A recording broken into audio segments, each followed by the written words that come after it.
نہیں لگتا ہے میرا وادی کشمیر میں، دل نہیں لگتا ہے میرا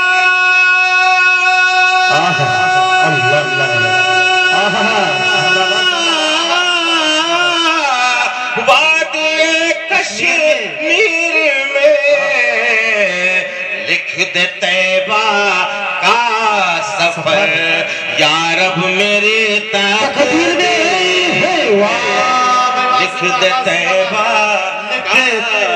کا سفر میری تقدیر میں، یا رب میری تقدیر میں، پر اگر ہوتے تو پھر پر اگر ہوتے اڑ کر پہنچ جاتا، مگر پر اگر ہوتے